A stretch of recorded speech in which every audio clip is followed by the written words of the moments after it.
राष्ट्रवादी काँग्रेसचे ज्येष्ठ नेते आणि माजी खासदार संजय पाटील यांच्या कुटुंबातर्फे सालाबादप्रमाणे यावर्षी सुद्धा माता की चौकीचं आयोजन मुंबईतल्या भांडूप परिसरातल्या दीना पाटील इन्स्टेटमध्ये करण्यात आलं होतं।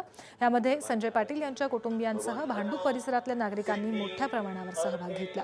चैत्र महिन्यात दरवर्षी पाटील कुटुंबीय माताच्या चौकीचं आयोजन करतात। यंदा या कार्यक्रमाचं हे 9वं वर्ष आहे। माताच्या चौकीला भांडूप परिसरातला तरुण वर्ग आणि ज्येष्ठ नागरिक नेहमीच मोठ्या संख्येने येत असतात। अक्षदानं समर्पयामि नमस्कार।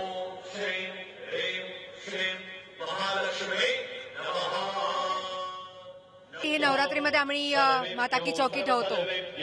खरं म्हणजे तो मनाला एक सॅटिस्फॅक्शन देणारा आहे आणि जेव्हा नवरात्र म्हटली की एक टेम्पो काहीतरी डोक्यात वेगळाच असतो आणि जर तुम्ही लोकांचा रिस्पॉन्स म्हणाल तर माता की चौकीसाठी इन्व्हिटेशन नसतं। ज्याला कोणाला कळतं तो धावत वेड्यासारखा आईसाठी पळत येतो। प्रत्येक भक्ताला त्याची अनुभूती येते म्हणून लोक भरभरून इथे येतात माताच्या चौकीला।